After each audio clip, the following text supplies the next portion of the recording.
July 20th, 1973. Hong Kong. William Chen held the film canister in his shaking hands while three men in black suits watched from the shadows of Stage 7. Bruce Lee had been dead for 6 hours. The footage inside showed something that could never see daylight. Jackie Chan lay crumpled on the concrete floor, his leg twisted at an impossible angle. The cameras had stopped rolling. Everyone thought the scene was over.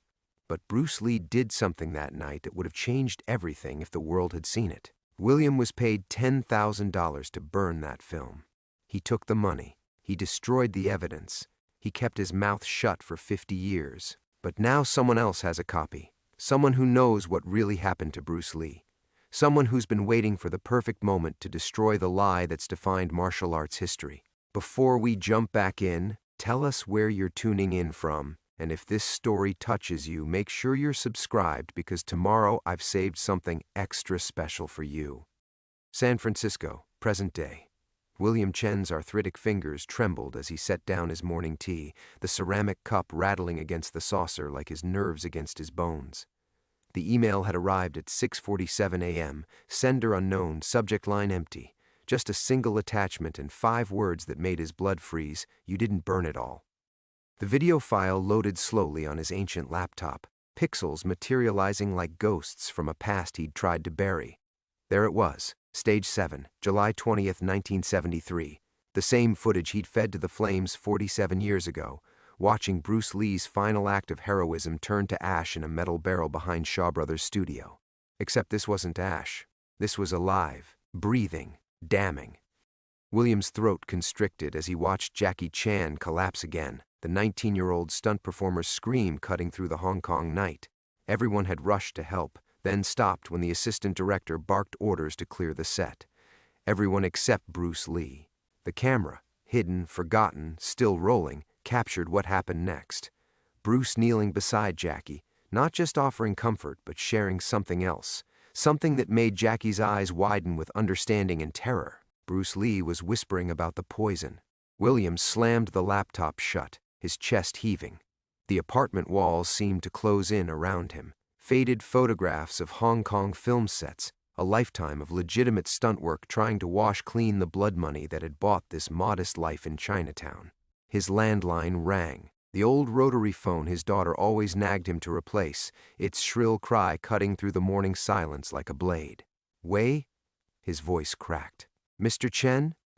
This is Maya Patel from Bay Area Documentary Films. I have something that belongs to you." William's hand went numb. The receiver nearly slipped from his grasp. "I think you have me confused with..." Bruce Lee. Jackie Chan. Stage 7. 3 men in black suits. Her voice was young, American-born, fearless in the way only someone who'd never truly known fear could be. "The $10,000 they paid you to destroy evidence of murder." The line went quiet except for the sound of William's labored breathing and the distant hum of San Francisco traffic filtering through his thin walls. "Where did you get this?" he whispered. "From someone who's been waiting 50 years to see justice done. Someone who knew Bruce Lee didn't die from a brain edema. Someone who watched them poison him and has been collecting evidence ever since." William's knees buckled. He caught himself against the kitchen counter, sending his pill organizer clattering to the linoleum floor. Blood pressure medication scattered like dice, mixing with the dust motes dancing in the morning light. That's impossible. Everyone who knew is dead. Everyone except you, Mr. Chen, and me, and the person who's been protecting this footage all these decades. Maya's voice softened, but the steel beneath remained. The person who's about to expose the conspiracy that killed the greatest martial artist who ever lived. Through his window, William caught a glimpse of a black sedan parked across the street, tinted windows, engine running, the same model that had been there yesterday morning, and the morning before. His blood turned to ice water. "They're watching me," he breathed into the phone. "I know, that's why we need to meet. Today. The truth is bigger than just Bruce Lee's death, Mr. Chen. The military applications, the stolen fighting techniques, the triad enforcement, it's all connected. And now that the footage has surfaced, they'll come for anyone who knows." The black sedan's door opened. A man in a dark suit emerged, adjusting his jacket in a way that suggested he was armed. William's survival instincts, honed by decades in Hong Kong's dangerous stunt industry, kicked into overdrive. He grabbed his jacket and the small emergency cash he kept hidden in a coffee tin, old habits from a time when running might mean staying alive. Chinatown, Portsmouth Square. 1 hour, he whispered, then hung up. As he headed for the back exit of his building, William Chen felt the weight of 47 years pressing down on his shoulders. He'd taken their money, destroyed the evidence, lived with the guilt. But Bruce Lee had died trying to expose the truth about who was stealing his revolutionary fighting methods and why. Now someone else had picked up that torch, a young documentarian who didn't understand the forces she was about to unleash, who didn't know that the men in black suits had never stopped watching, never stopped waiting for this moment. The moment when the secret would finally claw its way out of the grave. Behind him, William heard heavy footsteps on the stairs. They'd found him. After 50 years of silence, the reckoning had finally come. And somewhere in the city, Maya Patel was walking into a trap that would either expose the greatest cover-up in martial arts history or ensure it stayed buried forever. William's hand froze on the back stairwell door handle as the footsteps above grew heavier, more deliberate. 47 years of careful silence, and it all came crashing down in a single morning. He pressed his ear to the cold metal, listening to his own thundering heartbeat compete with the sounds of pursuit. The emergency cash felt pathetic in his pocket. $300 that had once seemed like security, now barely enough for a decent meal. He thought of the coffee tin still sitting open on his kitchen counter, revealing its meager contents to whoever was breaking down his front door right now. A lifetime of careful living, reduced to pocket change and prescription pills scattered across linoleum. William eased the door open, slipping into the narrow alley behind his building. The morning fog hadn't lifted yet, wrapping around him like a shroud as he moved between dumpsters and fire escapes. His knees protested each step. 72 years old and running like a man half his age. Like he used to run across the rooftops of Hong Kong when a stunt went wrong and the only choice was forward motion or falling.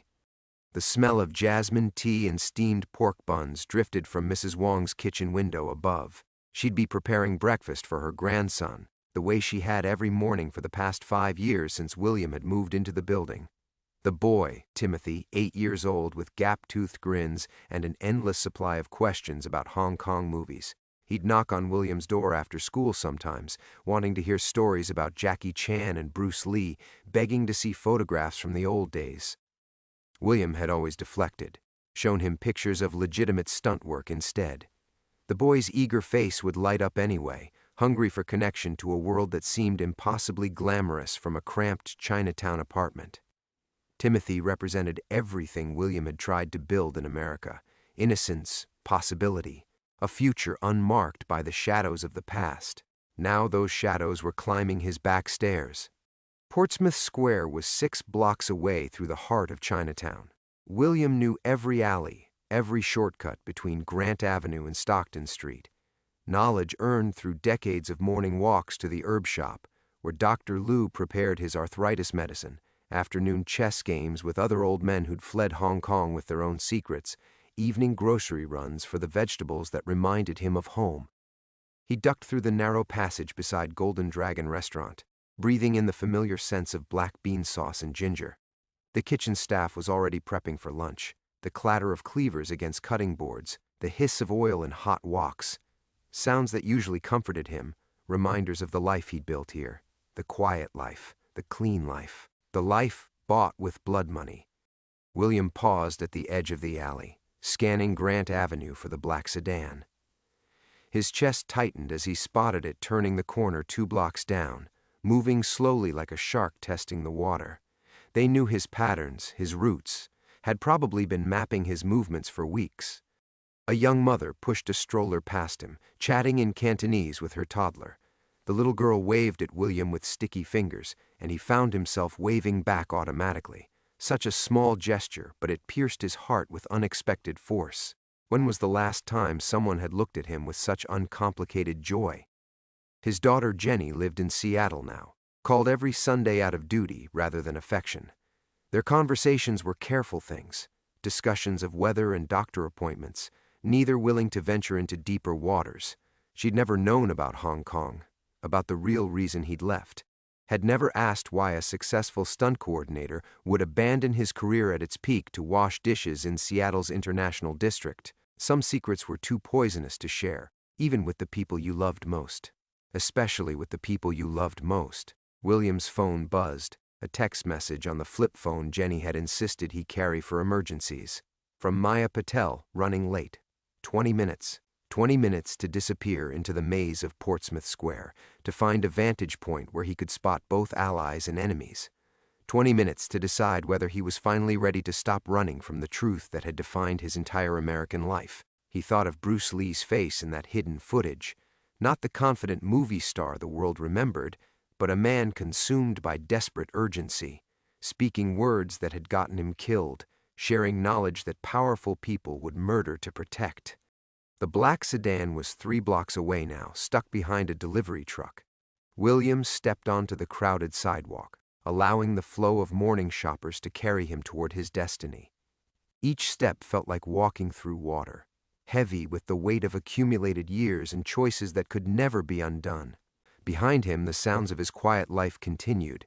Mrs. Wong calling her grandson to breakfast, the restaurant prep cooks laughing over some shared joke, the gentle chaos of a community that had sheltered him without knowing what they were protecting.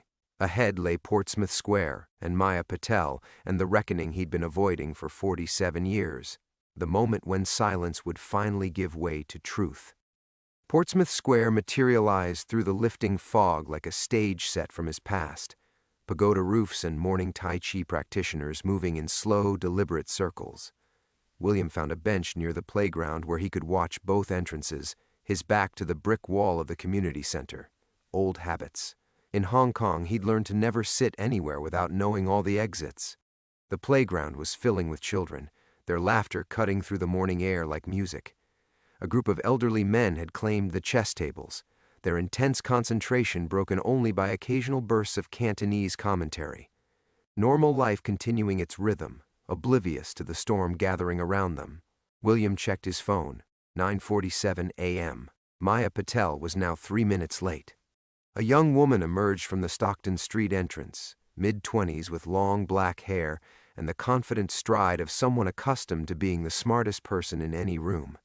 She carried a worn leather messenger bag and scanned the square with the methodical attention of a filmmaker framing a shot. When her eyes met his, William felt a jolt of recognition that had nothing to do with her appearance. She had Bruce Lee's eyes. Not the physical resemblance, hers were deep brown where his had been dark amber, but the same intensity, the same burning certainty that the truth mattered more than safety. Maya approached his bench but didn't sit. "Mr. Chen?" He nodded, studying her face. Up close, she looked younger than her voice had suggested, barely older than Jackie Chan had been that night on Stage 7. "You came," she said, and something in her tone suggested she hadn't been certain he would. "You have 10 minutes before I disappear forever." William's voice was steadier than he felt. "Show me what you think you know." Maya glanced around the square, then pulled a tablet from her bag. "Not here. Too exposed." She gestured toward the community center. "There's a conference room." "No." William's response was sharp. "Out here, in the open, where we can see them coming." Maya's eyebrows rose, but she sat beside him and activated the tablet. The screen flickered to life, showing a freeze frame from the footage he'd thought destroyed. Bruce Lee kneeling beside the injured Jackie Chan, his lips moving urgently. "This is from camera 7, Maya said quietly. "The backup unit that was supposed to be recording insert shots. The operator forgot to turn it off during the break." William's throat constricted. Tommy Lu. He was always forgetting things. "You remember." "I remember everything." The words tasted like ash.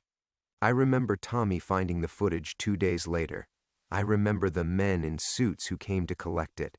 I remember—" He stopped, the memory of flames in a metal barrel suddenly overwhelming. Maya touched the screen, advancing the footage frame by frame. "What you don't know is that Tommy made a copy first, hid it in a safety deposit box in Kowloon." Her voice dropped to a whisper. "His daughter found it last year when he died. She recognized your face and tracked you down." The world tilted around William. Tommy Lu's daughter. Of course. Tommy with his gap-toothed smile and nervous laugh, always trying to please the directors, always running behind schedule. Tommy who died believing he was a coward for not speaking up. He saved one copy, William breathed. After all these years. More than one copy.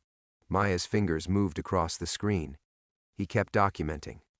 Every strange death, every witness who disappeared, every military contract that surfaced using Bruce Lee's techniques. 47 years of evidence, Mr. Chen. 47 years of proving what you already knew. The footage played in slow motion now. William watched his younger self standing in the background, clipboard in hand, trying to look busy while his world collapsed around him. Then the camera angle shifted, and he saw something that made his blood freeze. Another man in the background, partially hidden by equipment, but clearly visible for 3 frames. A man William recognized. "That's impossible," he whispered. Maya followed his gaze to the screen. "You know him?" William's hands were shaking again. The man in the footage wasn't supposed to be there, wasn't supposed to be anywhere near Stage 7 that night. According to the official records, David Morrison, CIA liaison to Shaw Brothers Studio, had been in Bangkok on other business. But there he was, watching from the shadows as Bruce Lee revealed the conspiracy that would kill him. "He was my contact," William said, the words scraping out of his throat like gravel. "The man who paid me to destroy the evidence. Morrison told me he was protecting American interests, that Bruce Lee had gotten involved with dangerous people." William's voice cracked. He said destroying the footage would save lives. Maya was staring at him intently. "What did Bruce tell Jackie that night? What did you hear?" The memory surfaced like a knife through his chest. Bruce Lee's urgent whisper, captured by the hidden microphone, "They're stealing my techniques for the military. The dim Mach pressure points, the intercepting fist principles. They've been filming everything, documenting every innovation. When I threatened to expose them," William couldn't finish. The weight of 47 years crashed down on him all at once. Maya's hand found his shoulder. "He told Jackie about the poison, didn't he? He knew what they'd done to him." William nodded, tears streaming down his weathered cheeks. Around them, Portsmouth Square continued its peaceful morning routine. Children playing, old men contemplating chess moves, pigeons pecking at scattered breadcrumbs.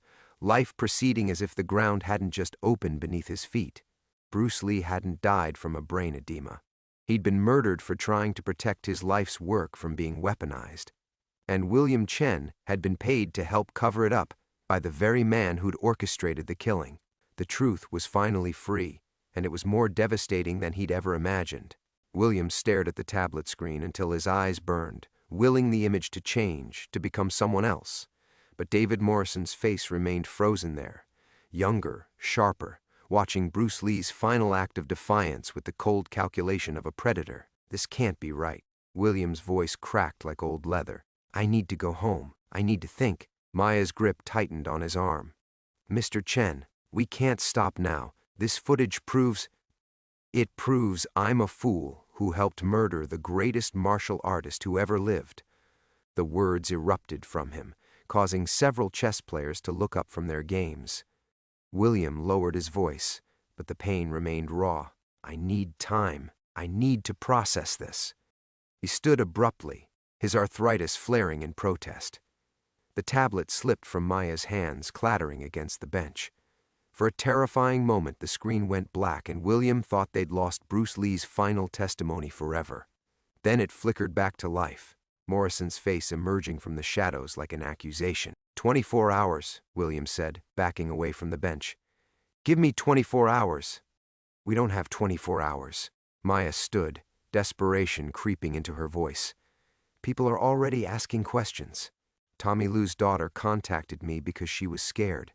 Someone broke into her apartment in Hong Kong last week." William's blood chilled, but he kept walking. "I can't do this. Not today, not like this." He left her sitting there with the footage, with the proof of his complicity, with the weight of a truth too massive for one old man to carry. The walk back to his apartment felt like swimming upstream through 47 years of carefully constructed lies. Mrs. Wong was hanging laundry on the fire escape when he reached his building. She looked down at him with concern. He must have appeared as shattered as he felt. "You okay, Mr. Chen? You look pale." "Just tired," he managed, fumbling for his keys.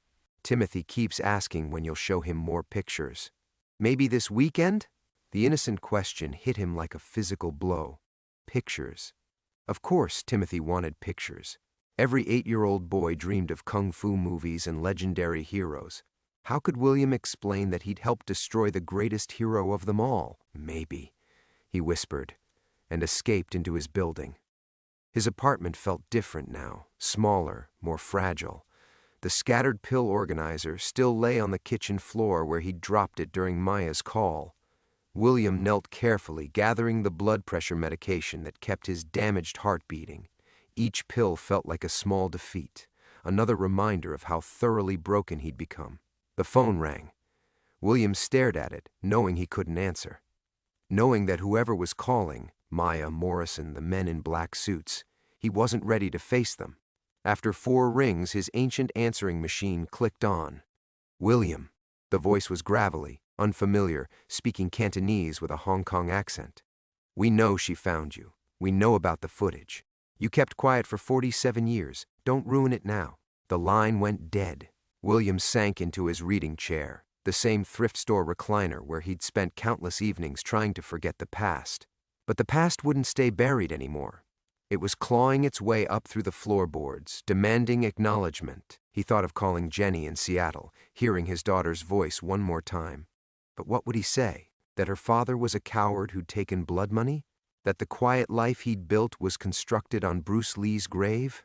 Another call came at noon, then another at 1:30. Each time, William let the machine answer, listening to silence on the other end. Someone was checking to see if he was still there, still alive, still keeping their secret. At 2:15, his neighbor Mr. Huang knocked on the door. "William, you have visitors downstairs. 2 men in suits. They say they're from the immigration office." William's hands began to shake again. Through his window, he could see the black sedan had returned, parked directly in front of the building now. No longer hiding, no longer pretending to be coincidence. "Tell them I'm not feeling well," William called through the door. "Tell them to come back tomorrow. They say it's urgent. About your visa status." His visa status, after 23 years as an American citizen. They weren't even bothering with believable lies anymore. William heard Mr. Huang's footsteps retreating down the hallway, followed by heavier steps. 2 sets, moving with military precision. They weren't waiting for permission. He grabbed the emergency cash from the coffee tin, his jacket, and Maya's business card. The back stairs were his only option now, the same route he'd taken that morning when this nightmare began. But as he reached for the door handle, William realized with crystal clarity that running wouldn't save him. The men in suits had waited 47 years for this moment. They'd been patient, thorough, professional, and now that the truth was surfacing, they weren't going to let an old stunt coordinator destroy everything they'd built on Bruce Lee's bones. The footsteps stopped outside his door. A soft knock, polite, professional.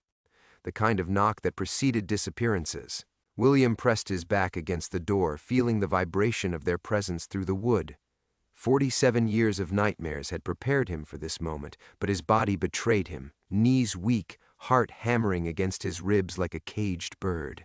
"Mr. Chen?" The voice was American Midwest accent, carefully modulated.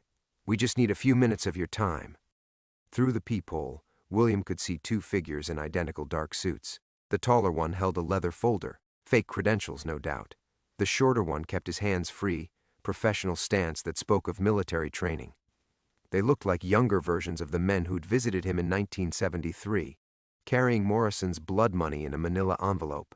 William's phone buzzed. Text message backdoor. "Now, M. Maya." Somehow she was here, had seen the sedan, understood the danger. William crept to his window and peered down at the alley. A small figure in dark clothing gestured urgently from beside the dumpster, his documentary filmmaker transformed into his unlikely savior.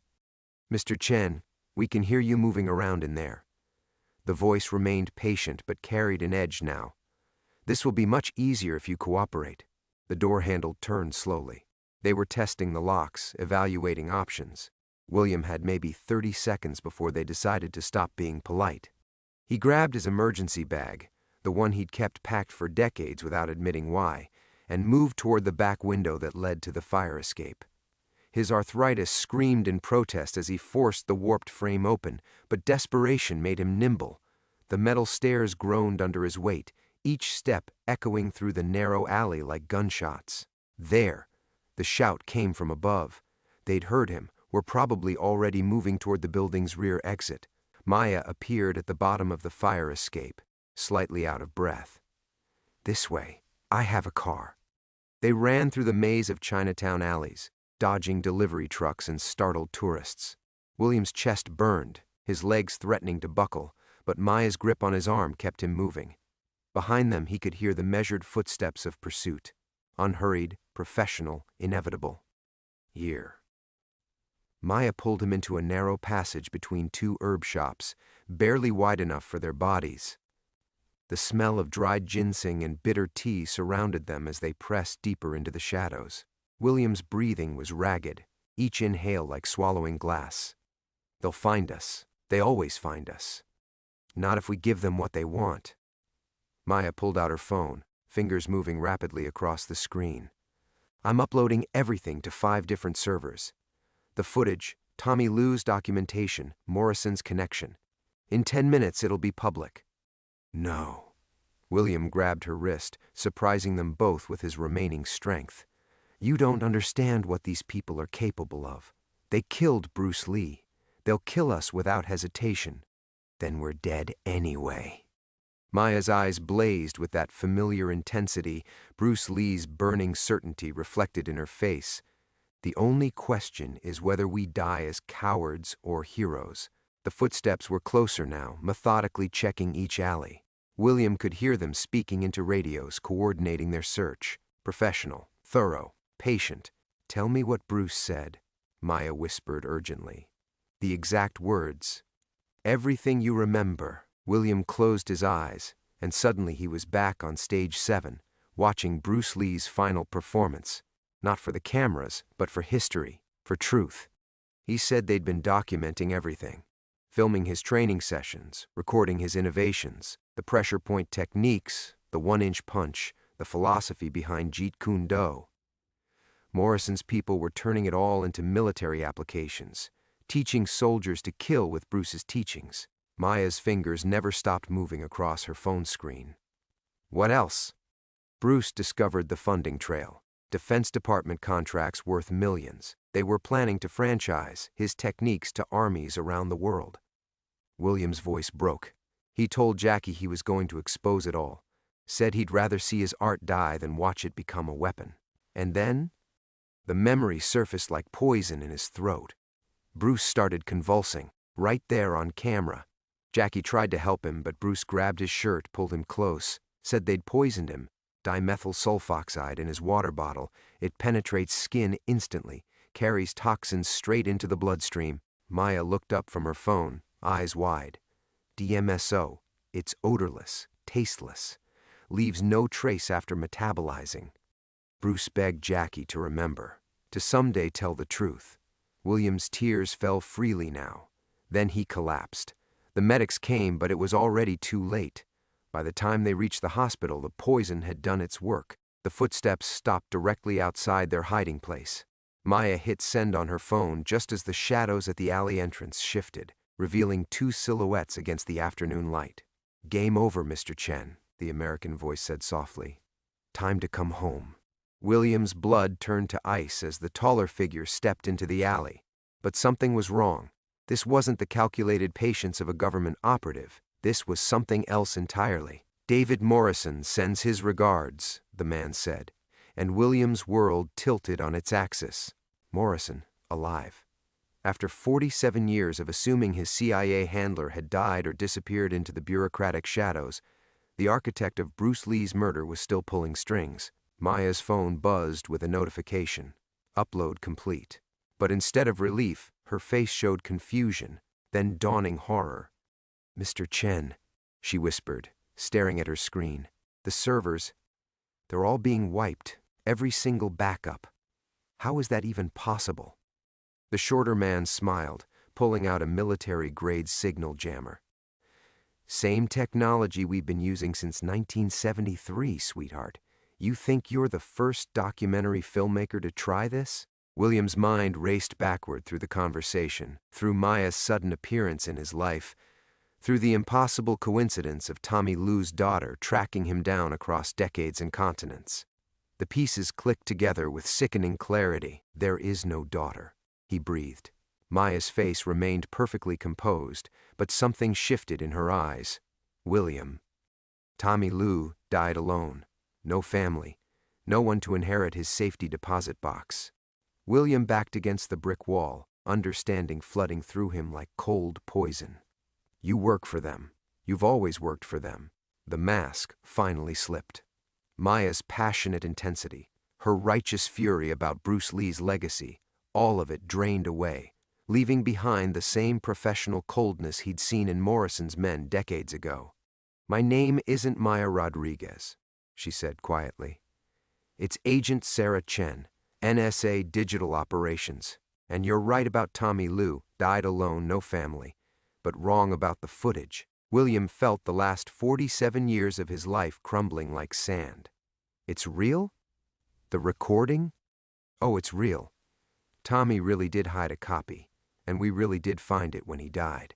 Problem is, Mr. Chen, times have changed since 1973. Bruce Lee's techniques aren't military secrets anymore. They're public domain. YouTube has 10,000 tutorials. Mixed martial arts schools teach pressure points to suburban soccer moms. The taller agent stepped closer, no longer bothering with pretense. What makes this footage valuable isn't the martial arts, it's the confession. Bruce Lee on camera, identifying his CIA contact by name. David Morrison is 84 years old now, Mr. Chen, former Deputy Director of Operations, Presidential Medal of Freedom recipient. He's writing his memoirs. William's legs nearly buckled. You're protecting Morrison's reputation. We're protecting national security, Agent Chen corrected.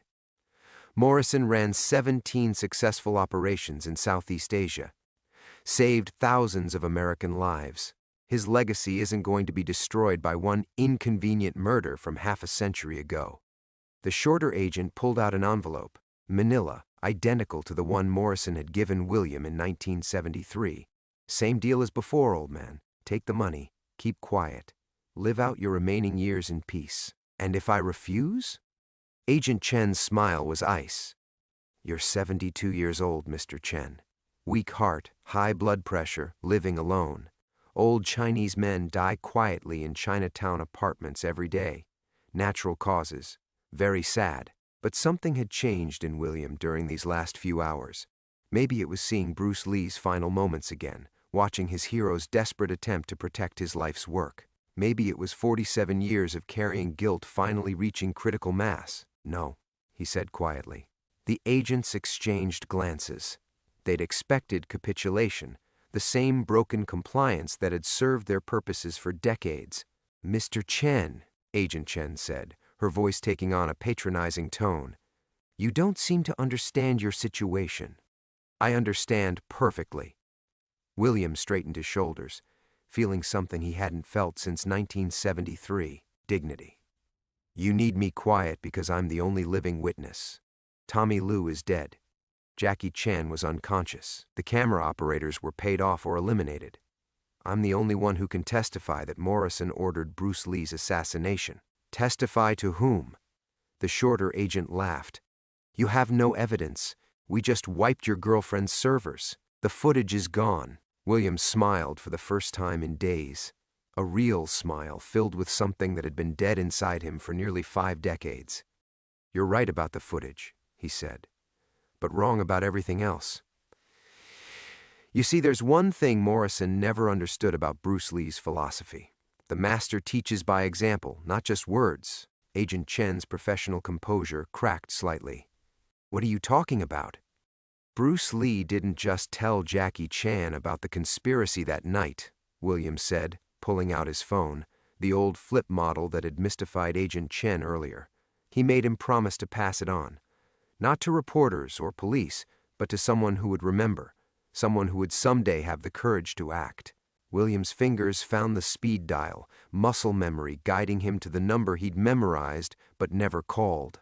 Jackie Chan answered on the first ring. "William?" The familiar voice carried across decades. "I wondered when you'd finally be ready." Agent Chen lunged for the phone, but William had already spoken the words that would bring everything down. "It's time, Jackie. Tell them what Bruce really said." The silence stretched across the phone line like a held breath. In the narrow alley between herb shops, surrounded by agents who'd spent 50 years covering up murder, William felt time crystallize into this single moment, the fulcrum on which everything would tip. "Put me on speaker, William." Jackie's voice carried the weight of decades. "Let them hear this." Agent Chen's hand froze inches from William's phone. Her partner's weapon remained holstered, but his stance shifted, professional calculation warring with uncertainty. They'd prepared for every contingency except this one. William's thumb found the speaker button. Jackie Chan's voice filled the alley, clear and strong despite the years. "Agent Chen, I assume you're listening.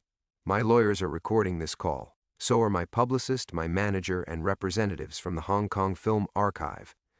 You have approximately 30 seconds before this conversation becomes very, very public. Mr. Chan," Agent Chen's voice cracked slightly, "you were unconscious during the alleged incident. You have no credible testimony to offer." Jackie's laugh was bitter. "Unconscious? Is that what your files say?" The sound of rustling papers carried across the connection. "Bruce didn't just tell me about the conspiracy, Agent Chen. He showed me. Morrison's recruitment pitch from 1972, the Pentagon contracts, even a sample vial of the DMSO compound they used to kill him." William's knees buckled. "You kept evidence?" "Bruce gave it to me the week before filming started. Said if anything happened to him, I should wait until the killers thought they were safe. Wait until they believed they'd won." Jackie's voice hardened. 47 years seemed long enough. Agent Chen stepped backward, speaking rapidly into her radio. "Control, we need immediate containment. Subject has corroborating materials, unknown scope." But Jackie wasn't finished. "William, do you remember what Bruce said about water? How it flows around obstacles, finds the cracks, wears down mountains through patience? Be like water," William whispered, "the famous philosophy taking on new meaning." "Exactly. Morrison's people thought like rocks, hard, immovable, crushing everything in their path. But water always wins in the end." Jackie's voice carried across decades of careful planning. "I've been flowing around their obstacles for 47 years, gathering evidence, documenting connections, waiting for the perfect moment." The shorter agent drew his weapon now, but hesitated. Killing William Chen in a Chinatown alley was one thing. Containing an international film star with millions of witnesses was another. "The documentary was never about Bruce's techniques," Jackie continued. "It was bait. We needed them to surface, to show their hand one more time. William, you were never the target. You were the key. The only living witness they trusted to stay quiet." William felt 47 years of guilt shifting, transforming into something else entirely. "You've been protecting me.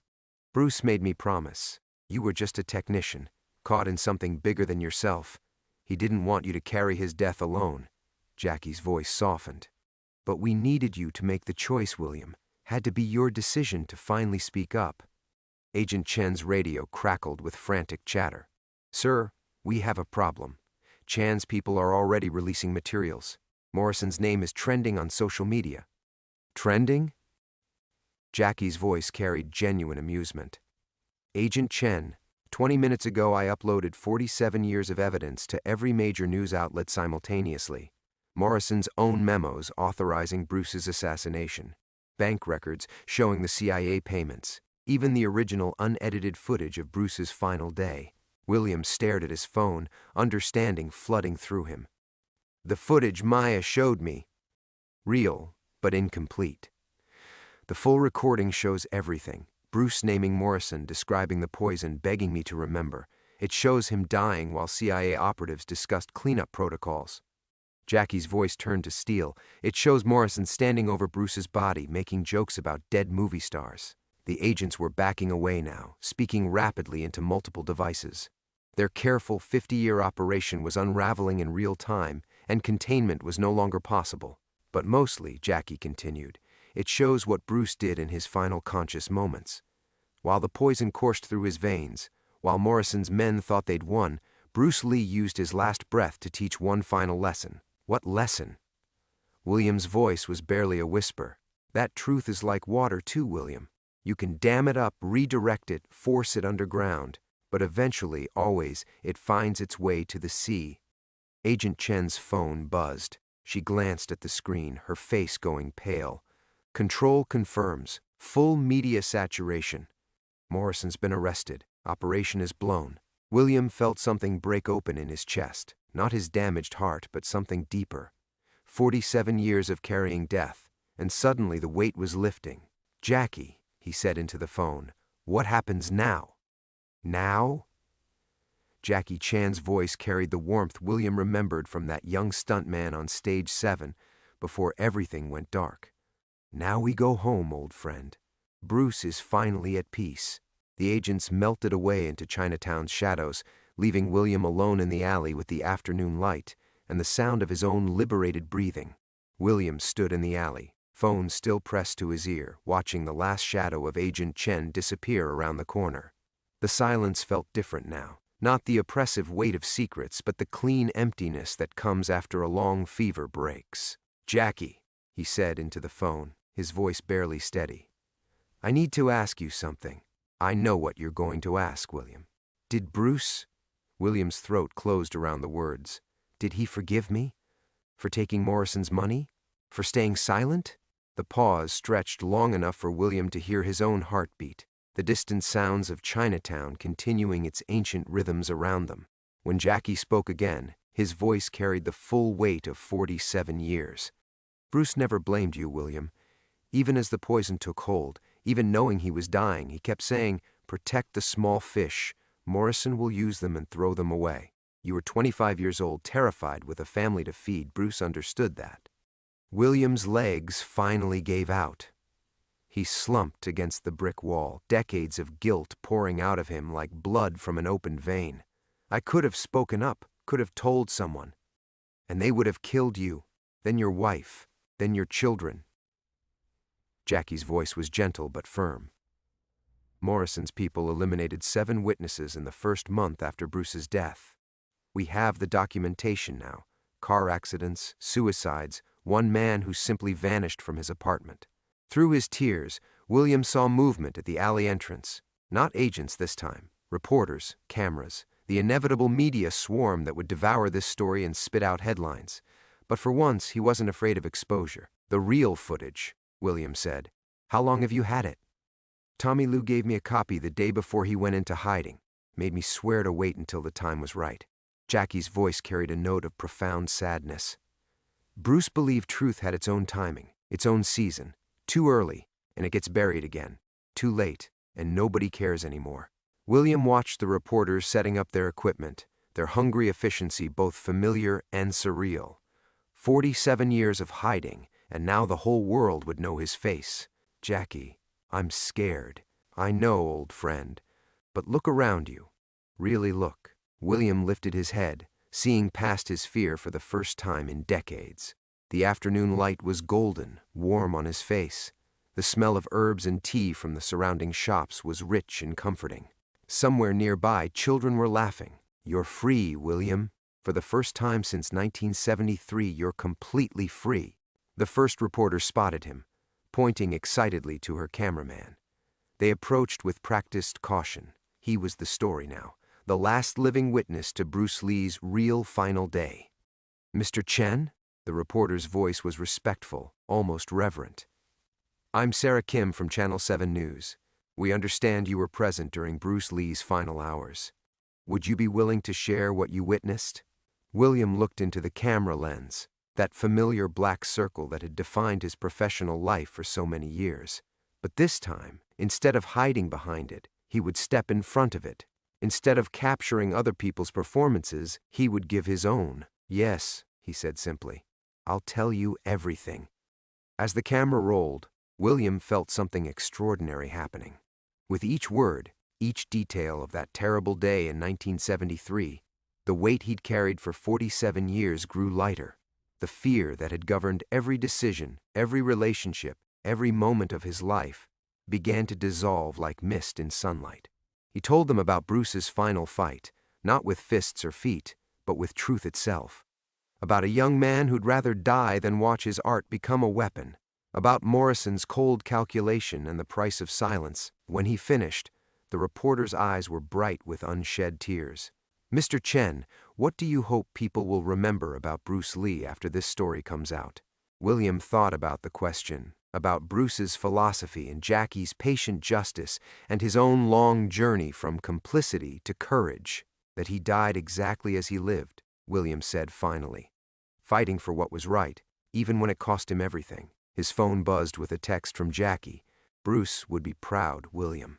Welcome home." Looking up at the golden afternoon sky above Chinatown, William Chen began to understand what home really meant. Not a place you hide from the world, but the moment when hiding finally becomes impossible, and you discover you don't want to anymore. The truth was out. The water had finally reached the sea. Bruce Lee was free, and so was he. 3 months later, William Chen sat in his kitchen, watching the morning fog roll across San Francisco Bay through his unchanged apartment window. The same cracked linoleum, the same chipped teacup, the same view that had framed 47 years of careful hiding. But everything was different now. The newspaper lay folded beside his tea. Headlines he still couldn't quite believe. Morrison dies in federal custody. Bruce Lee murder, CIA conspiracy confirmed. The last witness, William Chen's courage changes history. His photograph appeared in most of them. No longer the frightened face of a man running from shadows, but the weathered dignity of someone who had finally chosen truth over survival. His phone rang less frequently now. The initial media storm had passed, leaving behind something quieter but more profound. Letters from strangers, young martial artists who wanted to thank him, old crew members from Hong Kong who remembered working with Bruce. Yesterday, a package had arrived from the Bruce Lee Foundation. A simple card thanking him for giving the dragon his true voice. William's hands were steadier these days. The tremor that had plagued him for years, the physical manifestation of carrying secrets, had gradually subsided. His doctor called it remarkable. William called it freedom. A knock at the door interrupted his morning ritual. He opened it to find Jackie Chan standing in the hallway.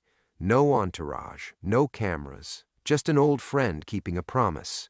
"I was in the city for meetings," Jackie said simply. "Thought I might buy you lunch." They walked through Chinatown together, 2 men in their 70s, moving at the unhurried pace of those who have learned patience. Children recognized Jackie, asking for autographs with the innocent joy that fame occasionally still allowed. William watched his friend's easy kindness with these young fans, remembering the scared stuntman who had carried Bruce Lee's final secret across decades. "Do you ever regret it?" William asked as they settled into a small restaurant booth. "Waiting so long?" Jackie considered the question while pouring tea with the careful precision of ceremony. "I used to think about that every day. All the years people believed lies about Bruce, all the conspiracy theories and myths." He paused, meeting William's eyes. "But Bruce always said timing was everything in martial arts. Strike too early, you miss. Too late, you're vulnerable. But at the perfect moment," he smiled, "mountains move." William nodded, understanding more than the words themselves. The scandal had brought down more than just Morrison, an entire network of CIA operatives who had used Bruce's death to bury their own crimes. The evidence Jackie had patiently accumulated over 47 years had opened investigations spanning decades, freeing other witnesses from their own prisons of silence. "The young people understand him better now," Jackie continued.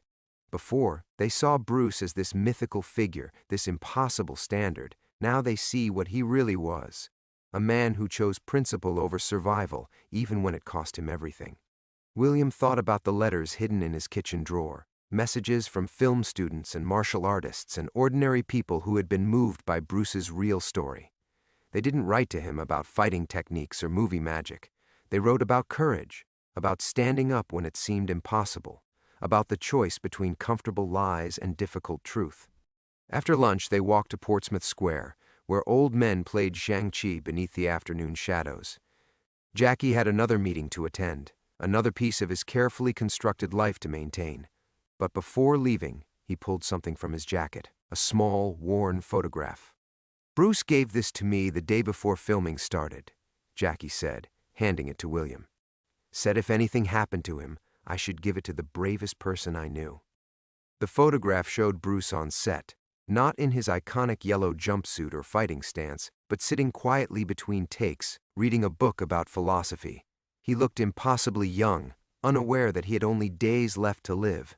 On the back, in Bruce's distinctive handwriting, true strength is knowing when not to fight, and fighting anyway when truth demands it. William's eyes blurred as he studied the image. Jackie, I wasn't brave. I was terrified every day for 47 years. Exactly, Jackie said, his hand warm on William's shoulder. Courage isn't the absence of fear, William. It's choosing to speak truth despite the fear. You carried Bruce's story until the world was ready to hear it. That's not cowardice. That's faith.